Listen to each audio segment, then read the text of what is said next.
सलमा ने अपनी बेटी के हाथों में गिफ्ट पेपर में लिपटे हुए पैकेट को हैरानी से देखा। ये क्या है इमामा? तुम तो मार्केट गई थी, शायद कुछ किताबें लेनी थी तुम्हें। हाँ अम्मी, मुझे किताबें ही लेनी थी, मगर किसी को तोहफे में देने के लिए। किसको तोहफा देना है? वो लाहौर में एक दोस्त है मेरी, इसकी सालगिरह है, उसी के लिए ख़रीदा है। कोरियर सर्विस के ज़रिए भिजवा दूँगी, क्योंकि मुझे तो अभी यहाँ रहना है।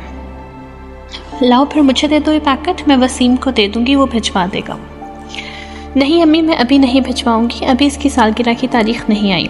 सलमा को लगा जैसे वो एकदम से घबरा गई हो। इन्हें हैरानी हुई, ये क्या घबराने वाली बात थी? 3 साल पहले इमामा की वजह से इन्हें बहुत ज़्यादा परेशानी का सामना करना पड़ा था, इन्हें और इनके शौहर हाशिम को। वो तब अपनी बेटी के बारे में बहुत फिक्रमंद थी और हाशिम इनसे ज़्यादा, मगर पिछले 3 साल में सब कुछ ठीक हो गया था। वो दोनों अब इसकी तरफ से मुकम्मल तौर पर मुतमईन थे, ख़ास तौर पर असजद से निस्बत तय करके। वो जानती थी इमामा असजद को पसंद करती है, और सिर्फ वही नहीं, असजद को कोई भी पसंद कर सकता था। वो हर लिहाज से एक अच्छा लड़का था। वो ये भी जानती थी कि वो असजद से निस्बत तय होने पर बहुत खुश हुई थी। असजद और उसके दरमियान पहले भी अच्छी खासी दोस्ती और बेतकल्लुफ़ी थी, मगर बाज़ दफ़ा इन्हें लगता है जैसे वो वक्त गुजरने के साथ साथ बहुत चुप होती जा रही है।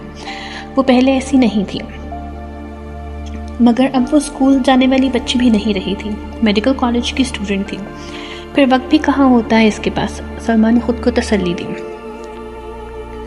वो इनकी सबसे छोटी बेटी थी।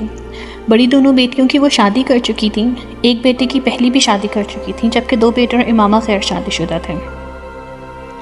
अच्छा ही है कि संजीदा होती जा रही है। लड़कियों के लिए संजीदगी अच्छी चीज़ होती है।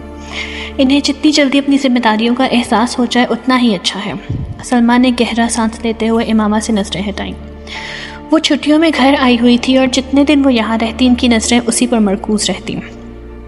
पता नहीं ये साजिद कहाँ रह गया। जो भी काम इसके ज़िम्मे लगाओ बस भूल ही जाओ। इन्हें अचानक अपने मुलाजिम का ख्याल आया, जिसके पीछे वो लाउंज में आई थी। बड़बड़ाते हुए वो लाउंज से निकल। ये न्यू ईयर नाइट थी। नया साल शुरू होने में 30 मिनट बाकी थे।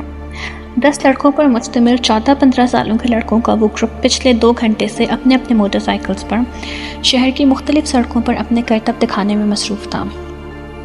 इनमें से चंद ने अपने माथे पर चमकदार बैंड्स बांधे हुए थे, जिन पर नए साल के हवाले से मुख्तलिफ पैगामात दर्ज थे।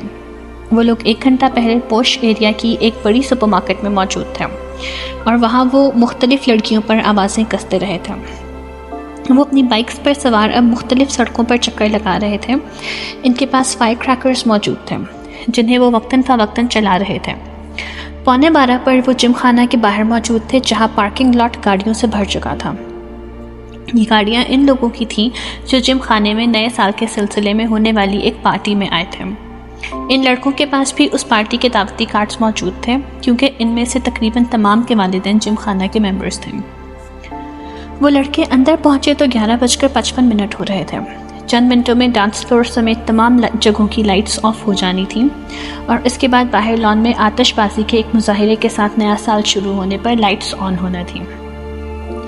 और इसके बाद तकरीबन तमाम रात वहाँ रक्स के साथ साथ शराब पी जाती, जिसका एहतमाम नए साल की इस तकरीब के लिए जिम खाना की इंतज़ामिया ख़ास तौर पर करती थी। लाइट्स ऑफ होते साथ ही वहाँ एक तूफ़ान बदतमीज़ी का आगाज़ हो जाता था और वहाँ मौजूद लोग उसी तूफ़ान बदतमीज़ी के लिए वहाँ आते थे। 15 साल का लड़का भी 10 लड़कों के उस ग्रुप के साथ आने वाले इस डांस फ्लोर पर रॉक बीट पर डांस कर रहा था। डांस में इसकी महारत काबिले दीद थी। 12 बजने में 10 सेकंड्स रह जाने पर लाइट्स ऑफ हो गईं और ठीक 12 बजे लाइट्स एकदम दोबारा ऑन कर दी गईं। अंधेरे के बाद सेकंड्स गिनने वालों की आवाज़ें अब शोर और खुशी के कहकहों और चीखों में बदल गई थीं। चंद सेकंड्स पहले थम जाने वाला म्यूज़िक एक बार फिर बजाया जाने लगा। वो लड़का अब अपने दोस्तों के साथ बाहर पार्किंग में आ गया, जहाँ बहुत से लड़के अपनी अपनी गाड़ियों के हॉर्न बजा रहे थे। इन्हीं लड़कों के हाथ में बियर के कैन पकड़े वो वहाँ मौजूद एक गाड़ी की छत पर चढ़ गया।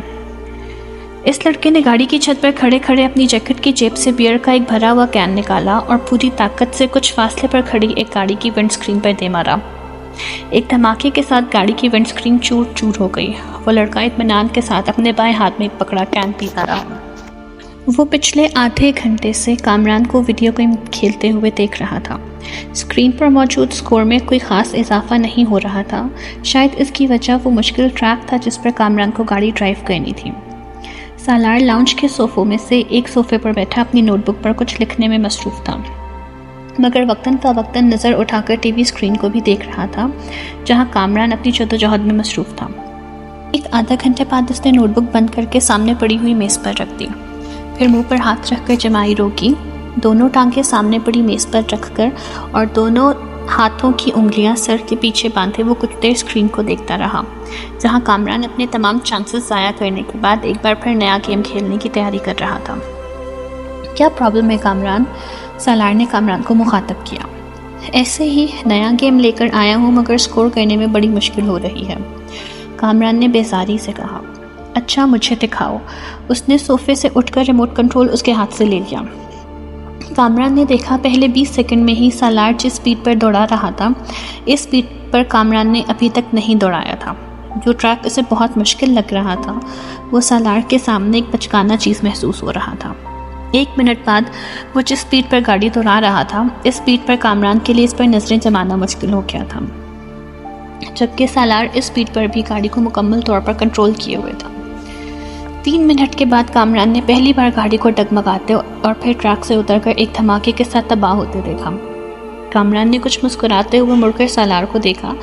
गाड़ी क्यों तबाह हुई वो जान गया था। रिमोट अब सालार के हाथ की बजाय मेज़ पर पड़ा था। वो अपनी नोटबुक उठाए खड़ा हो रहा था। कामरान ने सर उठा के उससे देखा।